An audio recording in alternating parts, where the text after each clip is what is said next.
个老外很帅的在追她嘛，对。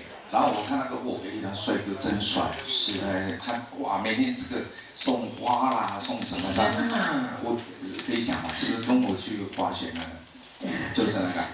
不要讲了，不要讲别人。所以 OK 啦，给他们这个自己发展嘛，因为交朋友也都很可以，但是要嫁人的话，爸爸的意见是5年后才开始考虑，等差不多35岁左右。就停产的时候再来说。哎，那哪来停产，对不对？我这现代人50岁都还能生呢，急什么？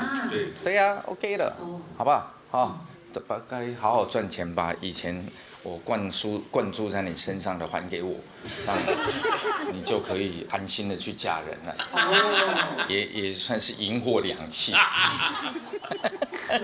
我们拜托不要再罚他了，可以吗？但真心的关爱啦，对不对？我觉得很多媒体记者朋友跟我1年、2年、10年、20年、30年，慢慢就知道，台湾最后一颗良心在这边。我讲我该讲的，但有时候会得罪人或什么，但是没有那个意思，也希望大家不要曲解它。因为还是有一些批评啊，你有想要什么要批评我的部分哪一个部分？忧郁症的部分。对。我跟大家做一个解释啊，真心的关爱忧郁症的一个患者，我们就要告诉他，让他往光明面去走。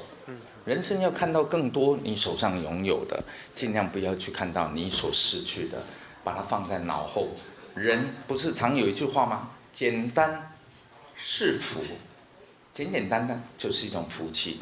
知足常乐嘛，这个已经大家都非常耳熟能详的一个字句。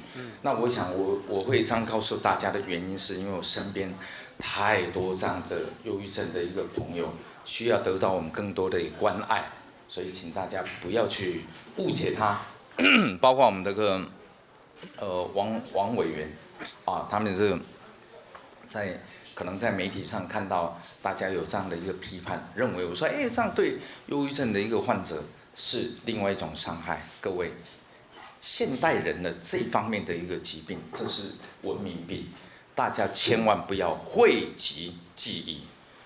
我们面对它，这个问题就会解决一半；逃避问题，问题就增加1倍。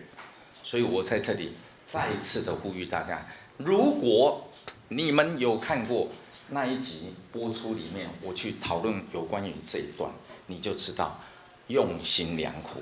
10年前也对9令讲过同样的内容，几年后在小大也讲过，后来在大热门又讲过，这代表我心里面那是很存在内部真心真意的东西，而不是胡说八道。所以请大家多多见谅。